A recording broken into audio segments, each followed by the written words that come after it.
Et c'est parti pour le 5e épisode de Dans la tête d'un parieur. Dans la tête d'un parieur, votre podcast consacré au betting, tout nouveau podcast. C'est le 5e épisode. Dans les épisodes précédents, Benoît vous a fait la grande preview de la Ligue des champions de handball féminine 2025-2026. Vous avez une preview de la saison de la Ligue 1 2025-2026. Un épisode consacré également au championnat d'Angleterre, à la Première Ligue. Voilà les PLT pour cette saison 2025-2026. On va vous expliquer au fur et à mesure ce qu'on va faire dans ce podcast, mais il est là, il est en pleine forme. On va parler Ligue 2, on va parler également Euro de basket et un tout petit peu de la Vuelta.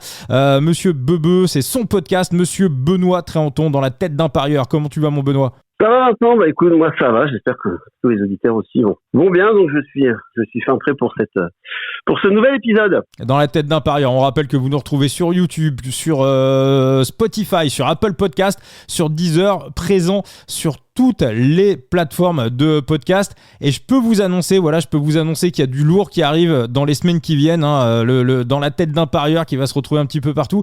Je peux même vous dire que Benoît est en train de préparer ses chorégraphies pour investir TikTok. Ça, il faut avoir vu ce que tu m'as envoyé pour comprendre. Ouais. Voilà. Non, voilà. Non, mais on va en parler, Benoît, parce que dans ce podcast, on est là aussi un petit peu pour parler. Tu fais des analyses. On rappelle encore une fois que c'est pas un podcast de tips. T'es là pour expliquer ce que tu prends. Après, à vous, libre ou non, de le prendre et de l'adapter en fonction de votre budget, de vos bankrolls. On aura vraiment l'occasion de détailler tout ça. Mais c'est vraiment avant tout un podcast d'aide aux paris sportifs. Mais on est là aussi un petit peu pour parler de betting. Je t'ai envoyé un petit peu ce qui tourne actuellement sur les réseaux sociaux, Snap et notamment TikTok, et la communication de certains mecs qui se disent tipsters ou parieurs professionnels. Bon, quand je t'ai envoyé les trucs, t'as eu envie de vomir. Pour le jeune public, on est d'accord, c'est totalement catastrophique. Ouais, je connaissais pas en fait. Bah oui, parce que c'est des gars qui font des chorégraphies, et puis c'est marqué en incrustation les paris à prendre. Enfin, le mec qui était en train de faire une danse sur son lit, je sais pas. Non, mais j'ai pas tout compris en fait. Donc j'ai halluciné. Il y avait 4 paris à prendre. Bah, je sais pas d'explication, rien. Et apparemment ça marche. Donc apparemment ça marche. Il y avait 2000 vues, j'en sais rien. Ouais, je suis un peu dubitatif. Voilà. Donc nous on est vraiment aux antipodes de tout ça. Mais faut croire que ça doit plaire à certains, parce que écoute, il y avait quand même des vues dessus. Donc, si vous aimez justement les chorégraphies et les trucs comme ça, pour l'instant, je suis pas prêt de faire ça, je te le dis. Bon, alors ça marche pour percer les algorithmes. Maintenant, pour ce qui est des bilans et pour ce qui est du betting, ça c'est complètement autre chose. Mais c'est vrai que c'est quelque chose qui est quand même assez problématique de voir des mecs qui entre guillemets maîtrisent la communication sans maîtriser le betting, envoyer de la merde intersidérale comme ça matin, midi et soir sur les réseaux sociaux. Mais bon, voilà, vous êtes à l'écoute de Dans la tête d'un parieur, ça veut dire que vous avez un QI bien plus élevé que tous ces gens-là, et on va essayer de faire un podcast intelligent pour des mecs intelligents. Benoît, on va parler de la Ligue 2 dans ce podcast? Ouais, on va parler de la Ligue 2. Écoute, on avait fait la Ligue 1 la dernière fois, donc là on va partir sur de la Ligue 2 que j'avais pas encore traité, et que je voulais en fait déjà laisser passer. Ça fait 2 journées de championnat, voilà, et donc écoute, on peut faire ça, c'est parti. Ouais, alors je vais quand même rappeler que moi à l'époque je t'écoutais avec Pierre-Yves dans ton précédent podcast Parier gagnant, donc tu m'avais fait croquer la montée du Paris FC. Mais voilà, non, ce qui est quand même important pour expliquer l'état d'esprit du podcast, c'est que des fois vous pouvez avoir une conviction, vous pouvez penser quelque chose, et Benoît dans son analyse va peut-être aller confirmer l'intuition ou l'analyse que vous aviez déjà. Moi j'étais parti sur la montée du Paris FC. Quand tu l'avais donné, c'était à peu près au mois de novembre, au mois de décembre. Le Paris FC était à 2 à ce moment-là, et simplement parce qu'il y a du pognon qui était en train de rentrer dans le club. Et l'analyse que j'en avais, c'est l'analyse derrière que tu as donnée avec Pierre-Yves à l'époque. Donc je me suis dit ça match, et à ce moment-là, voilà, j'ai pris la cote à 2 et elle est rentrée. Donc voilà, faites-vous aussi vos propres analyses. Benoît, il est là pour vous aider à renforcer un petit peu vos convictions, ou des fois les dévalider. Vous aurez aussi des arguments contraires, mais c'est de l'aide aux paris sportifs. Encore une fois, Benoît vous explique ce qu'il prend, on fera un petit récap des bêtes. Moi j'ai un petit suivi bankroll en fonction de ce que Benoît donne, vu que je suis le premier auditeur de ce podcast, et voilà. Benoît, donc Ligue 2, il y a eu Boulogne qui a été repêché au dernier moment, c'est ça? Ouais, c'est ça. Il y a eu Boulogne qui a été repêché au dernier moment. Autant te dire que repêché au dernier moment, c'est compliqué de faire une équipe. D'ailleurs, pour l'instant, ils sont derniers. Bon, ils ont fait qu'un match, mais ouais, c'est très compliqué. Boulogne, c'était l'ancien club de Franck Ribéry, pour ceux qui s'en rappellent. Mais effectivement, ça va être tendu, on va dire, pour eux. Et pour rebondir sur ce que tu as dit tout à l'heure, Il y a un mot que j'aime bien, c'est le mot consensus. Hein. On aime bien ça tous les deux. Et donc généralement quand tous les deux on est ok, bah écoute, ça fait qu'on a généralement une bonne probabilité que le pari passe. Donc voilà, les auditeurs, pareil, si jamais vous êtes d'accord avec ce que je dis, bah, potentiellement c'est qu'on est pas mal. Très très bien. Benoît, qu'est-ce qui t'inspire sur cette Ligue 2 ? Alors je crois qu'on est encore sur 2 montées plus un barragiste, plus 3 équipes qui disputent les barrages à la fin de l'année, le 5e qui prend le 4e, ensuite le vainqueur du match qui joue contre le 3e et puis après le 3e qui va jouer le 16e de Ligue 1. Qu'est-ce qui te plaît ? Qu'est-ce qui te plaît de moins ? Qu'est-ce que tu as analysé ? Qu'est-ce qui te fait de l'œil ? Écoute, on va aller directement sur ce qui me plaît. Bah écoute, sans grande surprise, qu'est-ce qui me plaît, c'est Saint-Etienne. Alors Saint-Etienne, je sors pas de ça comme ça de mon chapeau. C'était pas les favoris de la Ligue 2. C'était Reims. Saint-Etienne, c'est seulement le deuxième favori. Alors ok, c'est descendu, mais il y a de l'argent derrière. Je trouve qu'ils ont fait un bon recrutement. Ils ont pris là j'attendais à voir ce que ça allait donner. Ils ont gagné 4-0 leur dernier match à Geoffroy Guichard avec des notes. Tous les gars, ils avaient des notes au-dessus de 2 de moyenne. Ils ont gardé l'Arseneur dans les buts que je connais parce qu'il jouait à Brest. Très bon lui, très très bon. Voilà. Je l'ai sur Sora. Non, il est vraiment top, ouais. Ils ont pris un gars qui s'appelle Jabber, un Israélien. Il jouait au Maccabi Haïfa. Il a une certaine expérience. Il a eu une note de 8,2 là sur de moyenne sur le dernier match. Donc c'est lui qui a la meilleure note du match. Je pense que c'est très très très bonne pioche et que ça va, voilà, je pense qu'il peut voler sur la Ligue 2. Il y a aussi une filière géorgienne. Voilà, ils ont David Dashvili qui est très très bon. Non, si tu veux, cette équipe-là, elle me plaît beaucoup. Staffin va rester, va pas rester. Ça, les transferts finissent dans 8 jours. Ça finit fin juillet. Ils ont Cardona aussi que j'aime bien, qui joue à Brest aussi à une époque en Ligue 2, qui est plutôt voilà, il débrouille plutôt. Donc il y a de la qualité. Donc Saint-Etienne pour moi c'est statistiquement voilà, ça va remonter cette année. Alors la cote pour la remontée qu'à 1,50. Je trouve ça un peu faible. Donc moi ce que je vous propose c'est de prendre Saint-Etienne monte, mais comme je t'ai déjà dit, j'aime bien me couvrir avec une autre équipe et je veux prendre Reims. Voilà, tout simplement je veux prendre Reims parce que Reims aussi pareil, c'est une équipe qui est descendue à la dernière seconde parce qu'il y a eu un penalty du Havre qui a été transformé dans les dernières secondes de la dernière journée de championnat de l'année dernière, qui a fait descendre Reims. Donc écoute, pour moi voilà, alors ils ont perdu tous leurs japonais, il en reste un d'ailleurs je crois, mais pour moi voilà, ça reste très costaud. En plus voilà, un goal aussi, il a été formé à Brest, c'est Jawen, c'était le goal de Dunkerque, qui a fait une très très belle saison l'année dernière. Et là, il joue à Reims. Voilà, écoute, il y a de la qualité. Je pense que ça peut aussi remonter. Je pense que ça peut remonter aussi cette année. Alors, voilà, j'ai du mal à choisir qui va finir premier. Après, derrière Montpellier, je peux en parler vite fait, mais Montpellier. Moi, j'allais te poser des questions sur Montpellier. Ouais, mais c'est une info fraîche, exclusive, qui vient d'arriver. Donc, mon club de cœur, Brest, on vient de prendre Chotard, qui était un des derniers très beaux joueurs de Montpellier, qui va venir remplacer Madi Camara. Nicolas, donc le président fils, papa est décédé, mais Nicolas fils, il a été un peu dur en affaires. Donc voilà, pour 4 millions, il l'a lâché. On avait vendu Madi Camara à 8-10 millions de mémoire. Donc ça va affaiblir Montpellier, hein, ça c'est clair. TJ Savanier, va-t-il rester ou pas? On parlait de lui en Arabie Saoudite, pareil, il reste encore une semaine, faut voir, mais je vois quand même Montpellier un cran en dessous. Non, mais Savanier, il va jouer au FC McDonald's, lui. C'est pas possible. Non, mais c'est ça. Il est pas forcément très en forme. Après, c'est un mec au-dessus comme ça, quoi. Ouais, mais techniquement, il est au-dessus, techniquement, il est au-dessus d'un moyen. Alors, physiquement, c'est clair que, voilà, c'est fini, plus, la Ligue 1 avec les gros sacs, quoi. Ça, c'est bon pour le dimanche matin. Il fait un peu vétéran, mais après, je te dis, voilà, s'il retrouve la forme physique, ça peut aider Montpellier, mais je pense que ce serait un peu fait de Dunkerque. Tout le monde se souvient de Dunkerque, mais ils ont perdu leur entraîneur qui est allé à Nantes. Voilà. Donc, j'ai du mal à aller voir refaire la saison. Et après, tu vois, après, il y a pas mal d'autres équipes, comme Guingamp. Guingamp, je les connais parce qu'ils sont pas loin de chez moi, j'y crois pas trop cette année. Le Nancy, la double montée, voilà, faut voir, mais j'y crois pas non plus. Les Corses, Bastia, c'est plutôt intéressant ce qu'ils ont fait dernièrement, à voir, mais je pense que il y a un truc aussi qui me fait prendre Saint-Etienne et potentiellement Reims, c'est que à Noël, s'il y a besoin d'aller mettre un petit chécos pour prendre 2-3 joueurs parce que c'est pas comme ils veulune ils auront l'argent. Alors qu'aujourd'hui, on sait très bien que c'est compliqué d'avoir de l'argent, que ce soit en Ligue 1 ou en Ligue 2, parce qu'il n'y a plus de droit télé. Hein. C'est une petite info. L'année dernière, si PSG finit champion cette année de ce championnat-là, ils vont prendre exactement le 5 millions de droits télé que Montpellier a touché l'année dernière en descendant. Tu peux te dire, tellement c'est familier. Tu imagines un peu le championnat de France où on en est aujourd'hui. Donc, je vais répéter tout ça, qui même me suivent, hein, voilà.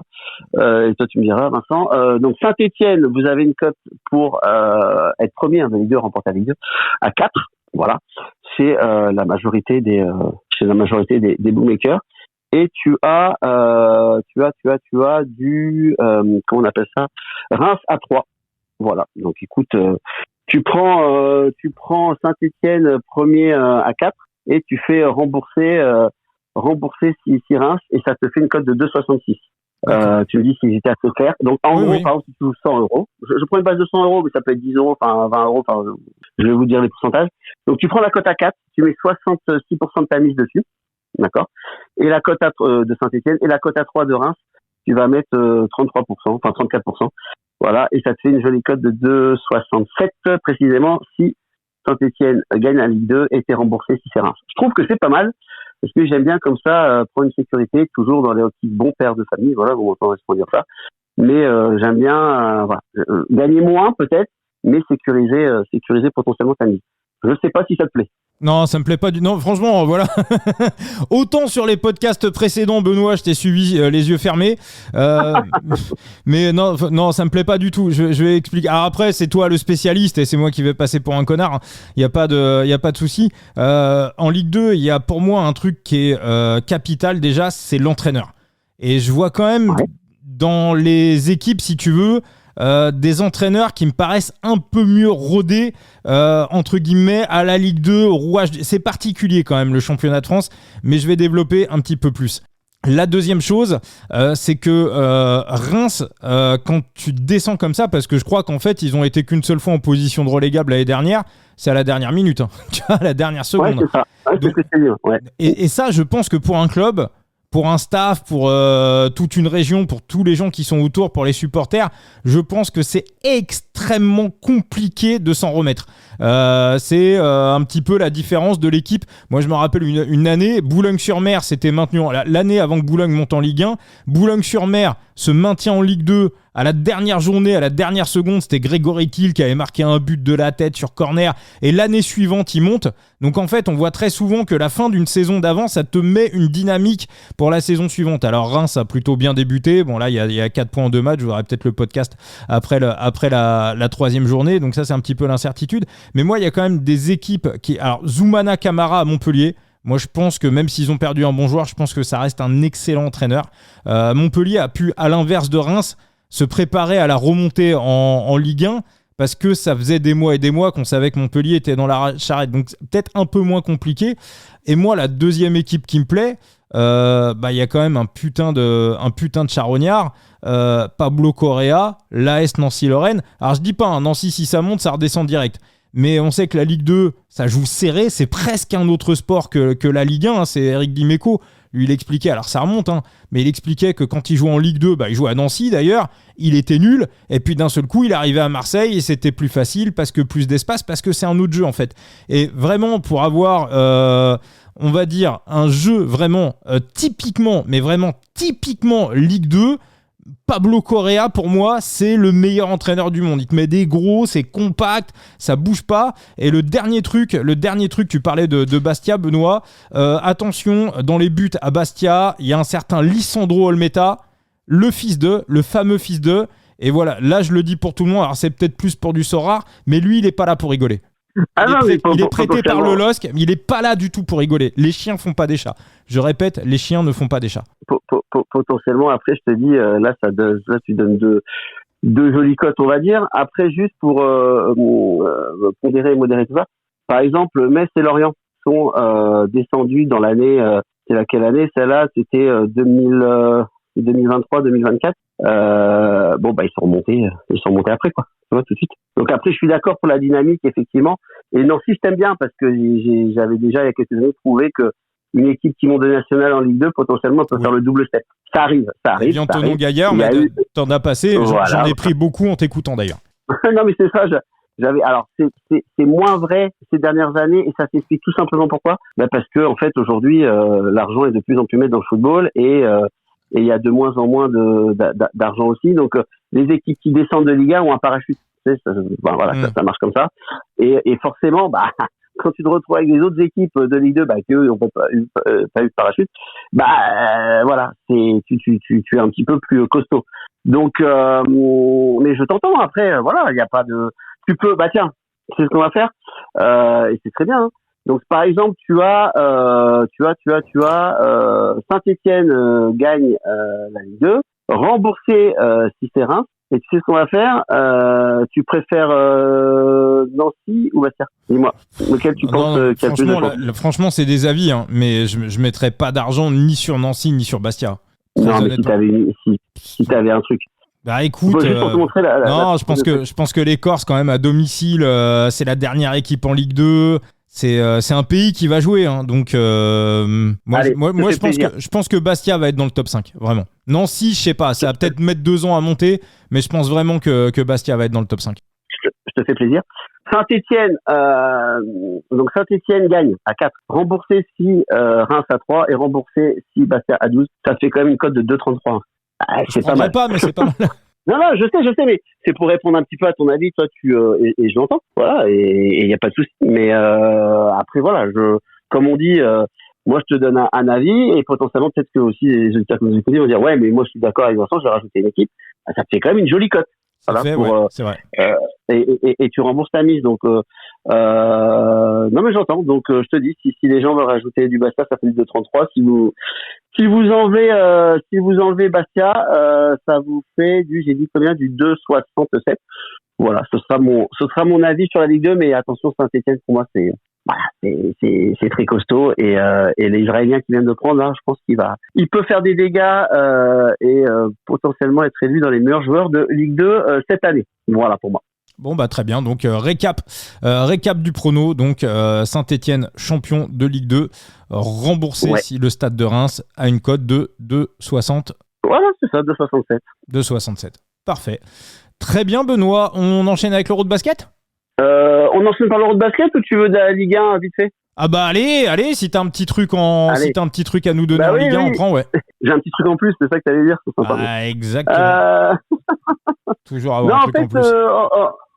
En discutant avec toi, je me suis dit, tiens, j'avais déjà fait ça à une époque, et j'ai envie de refaire ça. C'est un petit peu le pari fil rouge, et j'en donnerai un comme ça, et en fait, on va le recombiner, et on va le recombiner une ou deux fois, on verra, en fonction de ce que je trouve chaque semaine. Et s'il y a une semaine où je trouverai toujours quelque chose, vous verrez bien. Donc là, je suis parti sur la Ligue 1, Strasbourg-Nantes. Pour ceux qui ont vu le match hier, j'ai vu Strasbourg contre Brondby. Bon, ils avaient gagné 2-3-0, enfin bon, bref, ça l'a pas fait parce qu'il y avait aussi un bon goal en face. Donc Strasbourg-Nantes, Strasbourg, prendre le pari qu'on recombinera donc la semaine d'après, en draw no bet. Alors draw no bet, ça veut dire victoire de Strasbourg, et s'il y a match nul, votre mise est remboursée. Vous trouvez la cote autour de 1,26 chez les différents bookmakers ANJ, mais il y a une petite astuce. Si vous faites, et ça tu le connais maintenant, Vincent, si vous faites votre pari artisanalement, qu'est-ce que ça veut dire artisanalement? Écoutez, vous prenez la meilleure cote des bookmakers que vous avez pour Strasbourg gagne, la meilleure cote des bookmakers que vous avez pour le nul du Racing Club de Strasbourg. Et voilà, vous faites une répartition de mise, et je vais vous donner laquelle. Et vous arrivez à une cote de 1,29 et non de 1,26 comme j'ai pu trouver sur la plupart des books. Donc je vous explique, à l'heure où on a fait le podcast, 1,77 c'était la meilleure cote pour Strasbourg, c'est unibet.fr, voilà. Et la meilleure cote du match nul, c'était sur Paris au Sport à 3,7. Ok. Donc si vous mettez 73% de votre mise sur la victoire de Strasbourg et 26% de votre mise sur le match nul, vous arrivez à une cote de 1,29 si Strasbourg gagne, et remboursé si Strasbourg fait match nul. Voilà. Et si ce pari la passe, on recombinera cette cote avec une autre cote. Et moi, le but du jeu, c'est de faire un recombiné de 2-3 cotes pour arriver quasiment à une cote à 1,80, 92. On arrête, on prendra les gains et on repartira sur un autre. Voilà Voilà ce que j'aime bien faire. Donc, je sais pas comment on va appeler ça, Vincent, le fil rouge, je sais pas. Bon, le recombiné. On trouvera bien. Le recombiné. Et comme vous voyez, c'est pas des recombinés comme vous voyez c'est pas un recombiné cote à 1000 comme vous pouvez le voir de temps en temps, qui est super aguicheur. Non, là on essaye de sécuriser les choses. Je vois absolument pas Nantes à les battre. Strasbourg, à la Méno. Sachant qu'en plus la Méno vient de rénover et tout. Donc ça c'est le pari et bien sûr, mais je le prendrai pas, mais je vous parle avec mon cœur. Il y a un Toulouse-Brest ce week-end. Et honnêtement, j'étais au match Brésil, un fameux 3-3 que tout le monde a pu voir à la télé, avec un fameux but d'Olivier Giroud, et ça fait vraiment plaisir de voir un mec comme ça sur le terrain. Meilleur buteur de l'équipe de France quand même, en activité, ouais, c'est bien. Et de tous les temps même d'ailleurs, je crois. Donc moi j'aime bien Brest double chance, ou pareil Brest match nul, Brest gagne match nul, 6 matchs nuls remboursés, pardon. J'aime bien ça, donc voilà, je vous donne mais je pense qu'on va aller minimum prendre un point à Toulouse. On a quand même un 11 costaud, même si le banc est un peu léger, mais comme je vous dis, on vient de prendre Chotard à Montpellier et je suis très content de ce move. Voilà, je referme la parenthèse, c'était le petit point Ligue 1 avec la cote, voilà. Bon. Alors deux choses, Benoît, bien évidemment, si tes recombinés passent et qu'ils s'enchaînent les uns derrière les autres, tu nous feras une chorégraphie sur TikTok pour fêter ça, hein, parce que là, faut travailler. C'est un bon pronostiqueur, c'est ce qu'on voit avec les algorithmes TikTok. Un bon pronostiqueur fait des chorégraphies. Voilà, Benoît, prends-en de la graine, hein, malgré tes 25-30 années de paris sportifs. 2025, tu dois te mettre, les algorithmes ont dit que tu devais te mettre aux chorégraphies. C'est la première chose. Ouais. Et la deuxième chose, Benoît, moi je me rappelle d'un certain Benoît Tréanton. Il y a une dizaine d'années, je regardais ses vidéos sur YouTube et il expliquait quelque chose. Il avait sorti une vidéo qui était hyper intéressante, moi qui m'avait fasciné, qui à l'époque m'avait permis de gagner un petit peu d'argent sur les paris foot. Il expliquait qu'il fallait ne jamais jouer sur les équipes qui jouaient le jeudi soir en Coupe d'Europe et qui rejouaient le dimanche d'après, parce que au niveau de la récupération, jouer, on va dire, le vendredi plus le samedi, le dimanche, on peut dire que la récup, c'est H plus 48. Et donc là, qu'est-ce que sur ton analyse Strasbourg-Nantes, c'est parce que ils ont joué à domicile et qu'on est encore en début de saison? C'est ça, deux choses. Déjà, ils sont très très jeunes, moyenne d'âge de Strasbourg, c'est 22 ou 23 ans. Donc les gamins, en plus voilà, ils ont fini la prépa physique, ils sont au top. Ils peuvent enchaîner 2 matchs. Et effectivement, ça, ce que j'avais dit, c'est valable. Quand à l'époque, par exemple en Ligue des Champions, c'est des poules, et que t'arrivais à la fin des poules où t'étais le dernier match où tu devais enchaîner pendant un mois, 2 matchs par semaine. À la fin des blocs avant les matchs internationaux. Voilà, on appelle ça des blocs. Voilà. Et là, on en mettra, on va se gaver, Benoît. On va se gaver là-dessus. On en prendra. J'y reviendrai. Ouais.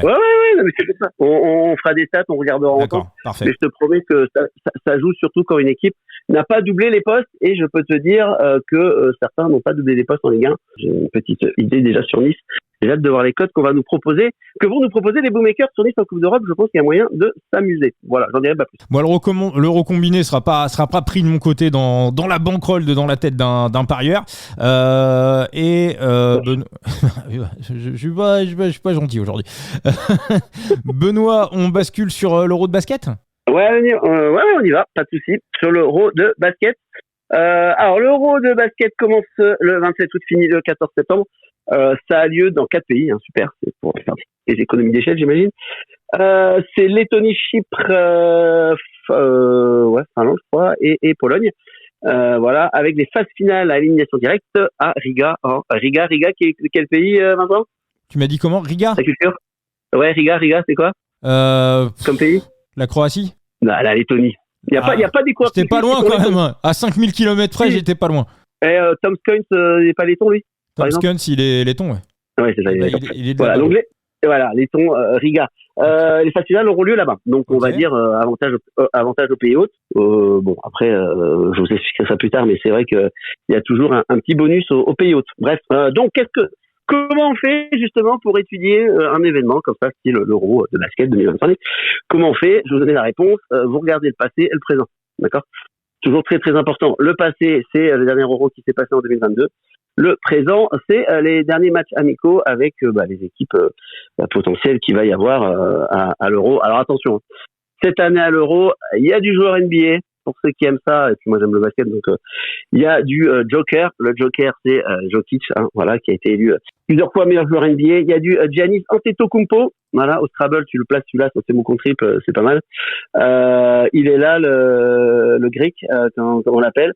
Il y a aussi le Slovène, le copain de Tadej Pogacar, Doncic, Lucas. Je sais pas si tu les as déjà vus en photo. Ah d'accord. Je crois qu'il s'apprécie. Ouais. Okay. Je crois que j'ai déjà vu une photo des deux.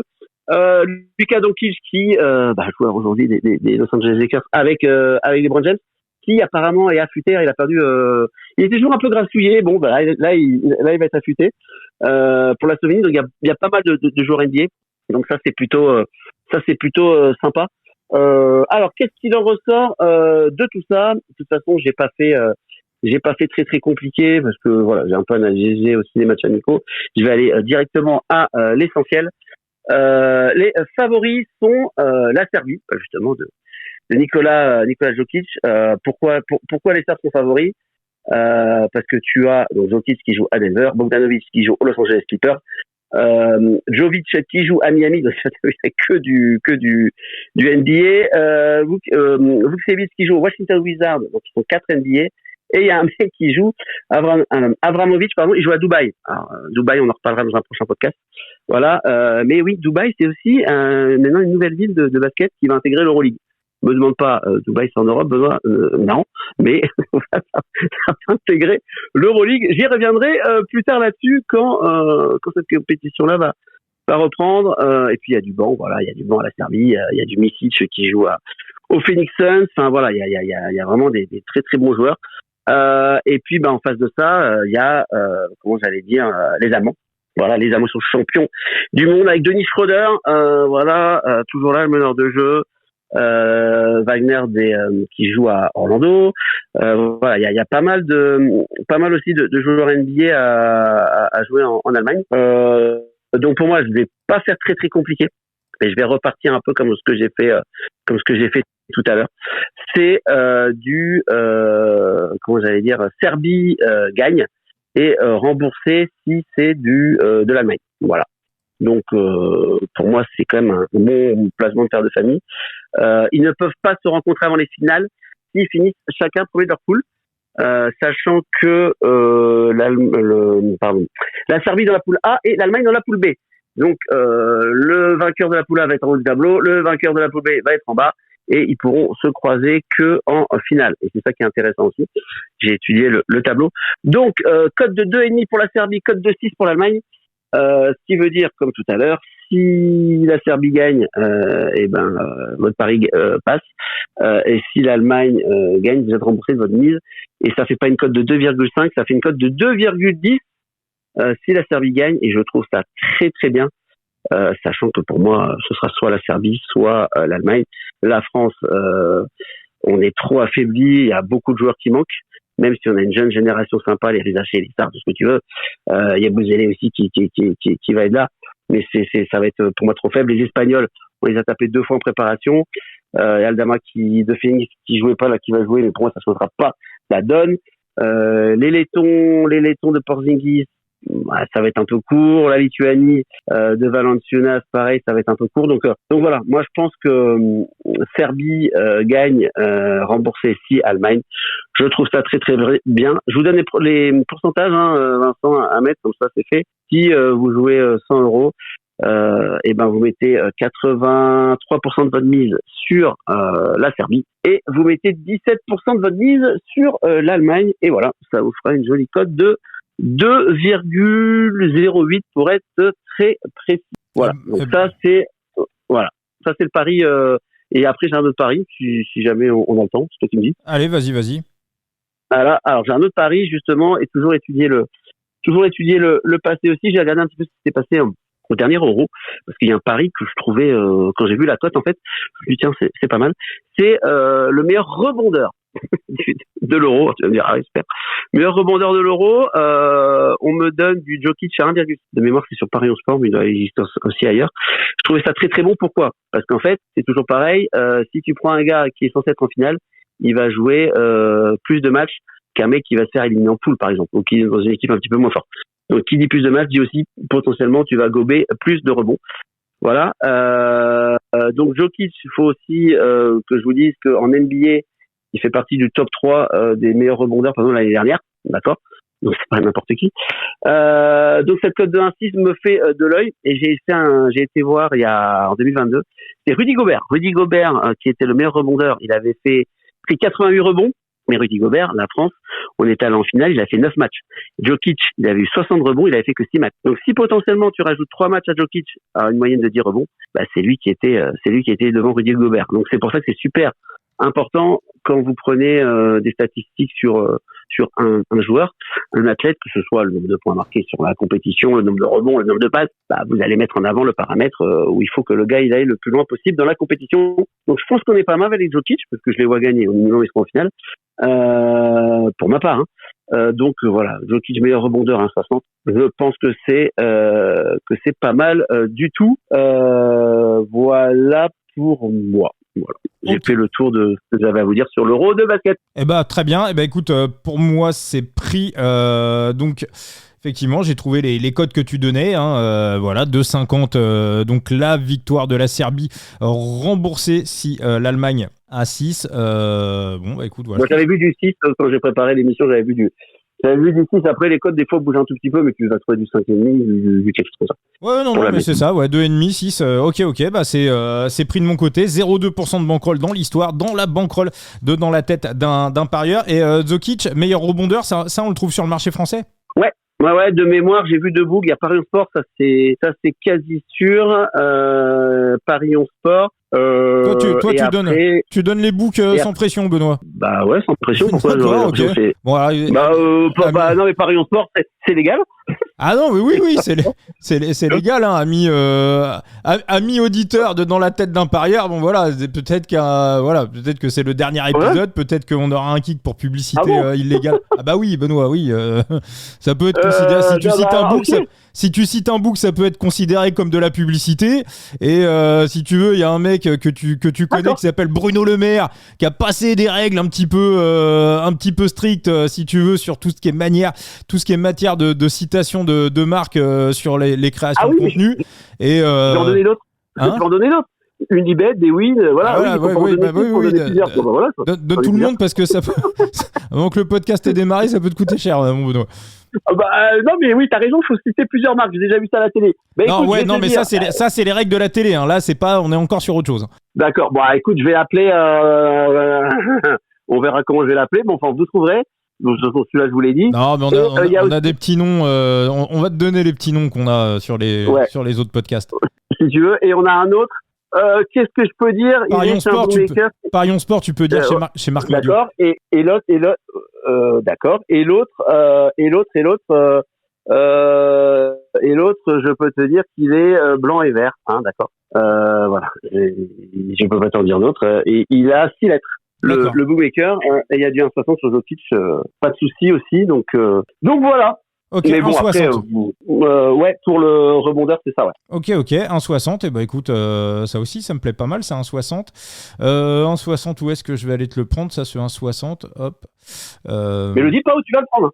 Non, mais je suis en train de le... Bah si, je peux le dire, ouais. Je peux le dire, mais je le dis de manière un peu, tu vois... Alors, okay. Tiens, mais chez Patrick Bruel, ils n'ont pas proposé ça, là. Patrick Bruel, poker. Ok, c'est bon, j'ai compris. D'accord, j'ai pigé. Mais non, mais pour moi, on en reparlera et on adaptera tout ça ne vous inquiétez pas. Mais ouais, pour moi, vu que c'était de l'ANJ, Autorité nationale des jeux en ligne, bon, écoute. Voilà, mais ok, on adaptera tout ça la prochaine fois. Donc toi, tu prends autant je t'ai pas du tout attiré sur la Ligue 2, enfin sur le foot, autant le basket, ouais, ça te plaît quoi. Ouais, c'est ouais, et puis il y a une compétition, enfin c'est ok, pas de souci. Ouais. Alors, bah écoute, mais de toute façon, c'est pas pris. Je suis en train de le chercher là, ton Jokic pour aligner la. Pour aligner la mise, podium, finaliste, vainqueur groupe B, tac. Non, sur le book vert et blanc, il y est. Book vert et blanc. D'accord, sur CTLM. Où tout le monde est uni dans les paris. D'accord. Ok, ça marche. D'accord. Ça marche.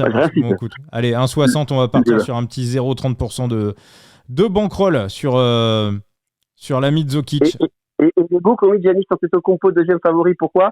Parce qu'effectivement, en NBA, il est cinquième favori, il était cinquième rebondeur l'année dernière. Mais pour moi, je pense que la Grèce ira moins loin que la Serbie, donc Giannis, il aura potentiellement 2 matchs en moins à jouer. Et 2 matchs en moins, c'est au niveau rebond, c'est énorme. Surtout pour un mec comme Djokic. On part sur 0,20 de BK. Benoît, on termine. Tu voulais faire un petit mot de la Vuelta pour terminer? Ouais, parce que je sais pas, quelqu'un m'a fait, mais non, enfin, j'ai une passion pour le vélo, je sais pas de qui ça vient, ça. D'accord. Hein, je sais pas, tu connaissais la personne? En Bretagne, vous aimez bien le vélo. Voilà. Ouais, je sais, mais bon, toi, voilà, c'est toi qui m'as donné un peu la passion du vélo et les paris sur le vélo. Mais ouais, la Vuelta commence, donc écoute, ça va être intéressant ça commence demain. C'est pour 3 semaines. Voilà, avec Vingegaard, gros favori, 1,35 des books. Là, Matt Pedersen favori pour le maillot vert. Bon voilà, mais ça après, moi je sais que je vais me passionner pour ça. Alors à titre perso, là comme ça, je pas forcément de paris à donner, mais bon, toi tu t'y connais bien en cyclisme, je sais que c'est ta passion, voilà, avec aussi ton super podcast, donc voilà, écoute, moi je dis aux gens de regarder parce que ça va être super intéressant. Après, comme je te dis, j'ai pas forcément comme ça un pari à donner, mais c'est une compétition à suivre en tout cas. Bon, et ok, parfait. Pour ceux qui sont intéressés, voilà, il y a plein d'épisodes. Vous avez 5 épisodes sur le podcast, le coup tordu, dispo également sur Deezer, Apple Podcast, YouTube et Spotify. Je crois qu'on a fait le tour, Benoît. On a fait le tour, Vincent. Pas de souci. Merci à toi. Merci à tous et puis on se retrouve très très vite pour un nouvel épisode de Dans la tête d'un parieur. Voilà, au niveau des réseaux sociaux pour l'instant il y a un X, voilà, il y a un Twitter, donc vous pouvez vous abonner, mais je le redis, Benoît est en train de préparer ses chorégraphies c'est une connerie, voilà. Mais il y a du lourd, hein. Ouais. Du Madison, je peux faire du Madison, c'est une vieille danse, pas un truc. Ouais, mais attends, non mais va savoir, ouais. Les algorithmes vont, quelle que soit la danse, ils apprécient, hein, voilà. C'est TikTok, voilà. Ouais. Ils ont réinventé le betting. Il faut être un bon danseur pour. Je vais y réfléchir pour l'instant pour que Benoît fasse une danse TikTok. L'évalue à une cote de 10, donc c'est pas. Ah, c'est pas infaisable. C'est pas infaisable. On va peut-être voir ça. C'est pas faisable. T'as déjà passé les meilleures cotes en cyclisme, donc voilà, 10, ça reste raisonnable. Tu cherchais une idée de fil rouge pour le podcast. Tu disais, tiens, je vous raconte tous, hein, Benoît. Il dit, tiens, je vais peut-être faire un pareil fil rouge, comme ça, voilà. Non, mais il y a mieux. Il y a la chorégraphie de Benoît. Envoyez des messages sur TikTok, on veut, sur les réseaux sociaux, on veut même sur YouTube, voilà, ceux qui nous regardent qui écoutent le podcast sur YouTube dans la tête d'un parieur, tu peux même mettre tes chorés en short sur YouTube. Donc voilà. Quand on vous dit qu'il y a du lourd qui se prépare, ça va le faire.